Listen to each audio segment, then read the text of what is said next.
एक कहावत है, आम तो आम गुठलियों के भी दाम। इसी कहावत को लगता है मध्य प्रदेश लोक सेवा आयोग यानी एमपीपीएससी अपने दिल से लगाकर बैठ गया है। अब एमपीपीएससी में आम क्या है और गुठलियां क्या हैं, ये भी जान लीजिए। तो यहाँ आम है मध्य प्रदेश लोक सेवा आयोग की वो परीक्षाएं जिनके लिए उम्मीदवार 500 रुपए तक की फीस चुकाते हैं, और गुठलियां हैं आयोग के प्रश्नों पर आपत्ति लगाने के लिए जो 50 रुपए प्रति प्रश्न उम्मीदवारों को चुकाने पड़ रहे हैं वो।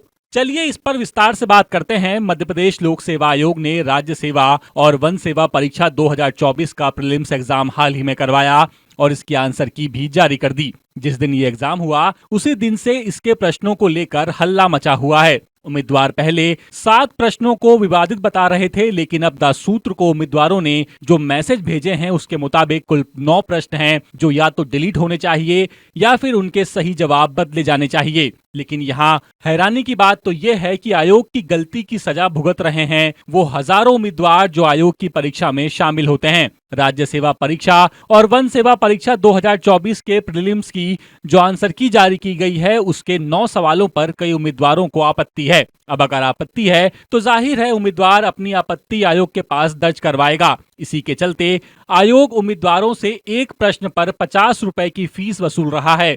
लेकिन यहाँ हैरानी की बात तो यह है कि आयोग का सर्वर डाउन चल रहा है, जिसके चलते उम्मीदवारों का 2 से 3 बार पैसा कट रहा है। कुछ उम्मीदवारों ने पैसे कटने के सबूत के साथ द सूत्र को मैसेज भी किया है। इन मैसेज के मुताबिक एक सवाल की आपत्ति जो 50 रुपए में लगती है वो जाकर 100 से 150 रुपए की पड़ रही है। एक उम्मीदवार ने बताया कि 8 सवाल पर उसने आपत्ति लगाई है। 50 रुपए के हिसाब से 400 रुपए बनते हैं। इसमें पोर्टल फीस 33 रुपए 89 पैसे और जीएसटी 6 रुपए 11 पैसे भी लगी है, यानी 40 रुपए फीस और टैक्स मिलाकर 1200 रुपए 8 सवालों पर आपत्ति दर्ज कराने के लगे, यानी तय फीस से 3 गुना ज्यादा। अब ये गलत सवाल पहले 7 थे, अब 9 कैसे हो गए? तो उम्मीदवारों की माने तो किसी सवाल की ड्राफ्टिंग सही नहीं है, तो किसी के 2 ऑप्शंस दिए गए हैं, तो किसी के जवाब पीएससी ने ही गलत बताया है। इसी के चलते उम्मीदवारों को ज्यादा पैसे खर्च करने पड़ रहे हैं। अब ये तो वही बात हो गई कि गलती करे कोई और भरे कोई।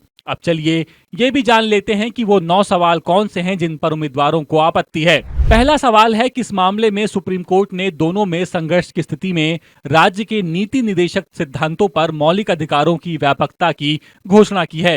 इसमें पीएससी ने मद्रास बनाम चंपकम केस को सही विकल्प माना। वहीं आपत्ति लगाने वालों का कहना है कि इसमें पहला विकल्प यानी कि गोलकनाथ बनाम पंजाब भी सही है। दूसरा प्रश्न, भीमा जनजाति के लोग कहाँ रहते हैं? इसमें पीएससी ने मंडला और डिंडोरी को सही माना।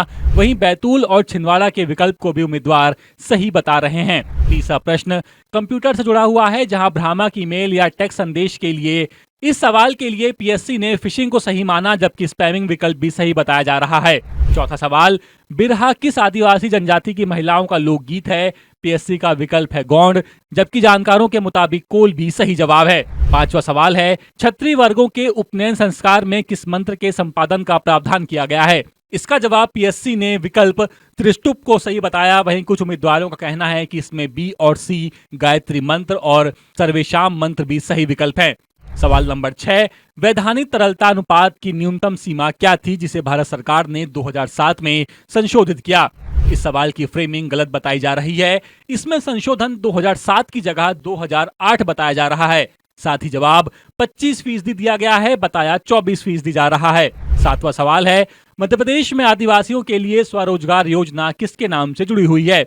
पीएससी ने जवाब टंटिया भील माना है, जबकि जवाब बिरसा मुंडा भी सही बताया जा रहा है।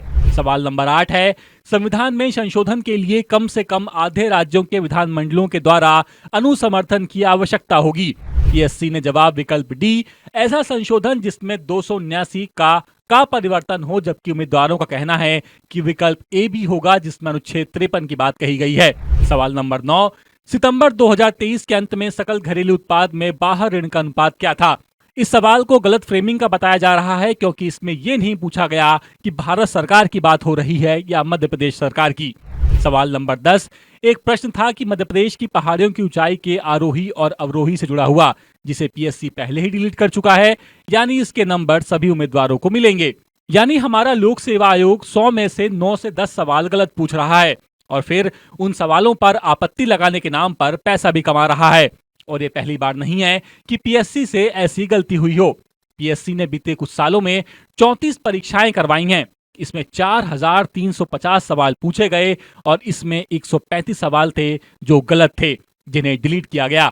अभी तक 95 सवालों में एक से ज्यादा विकल्प पीएससी को सही मानने पड़े। बीते 5 सालों में हर एक परीक्षा के औसतन 4 सवाल पीएससी को डिलीट करने पड़े। अभी हाल ही का घटनाक्रम आपको याद होगा, जहां जबलपुर हाईकोर्ट ने राज्य सेवा परीक्षा 2023 प्री पीएससी को कड़ी फटकार लगाते हुए 2 प्रश्नों को गलत बताया। इसके चलते मेरिट फिर से बनाने के आदेश दिए गए और कई उम्मीदवारों को राज्य सेवा मेंस में बैठने के लिए पात्र घोषित कर दिया गया। हालांकि बाद में पीएससी ने हाईकोर्ट की डबल बेंच में स्टे ले लिया। अब ये भी जान लीजिए कि जिन प्रश्नों पर आपत्ति ली जाती है उन प्रश्नों पर विशेषज्ञों की कमेटी कैसे फैसला लेती है। हिंदी से अंग्रेजी में ट्रांसलेशन गलत कर दिया गया हो, जैसा कि अभी 2024 में प्री की आरोही और अवरोही का जो प्रश्न है उसको लेकर विवाद हुआ। प्रश्न सही नहीं बना हो, जैसे कि 2023 प्री में प्रेस की स्वतंत्रता वाला मुद्दा जुड़ा हुआ था। चारों विकल्प में से एक भी सही ना हो या फिर प्रश्न में गलत फैक्ट, नाम, साल या कोई दूसरा आंकड़ा दे दिया गया हो। अब इन सभी फैक्ट्स को देखकर तो यही लगता है कि पीएससी जानबूझकर उम्मीदवारों को परेशान करता है, वरना इतनी बड़ी संवैधानिक संस्था क्या एक पेपर के लिए 100 क्वेश्चन सही नहीं बना सकती? ये बड़ी हैरानी की बात है। इंदौर से संवाददाता संजय गुप्ता की रिपोर्ट।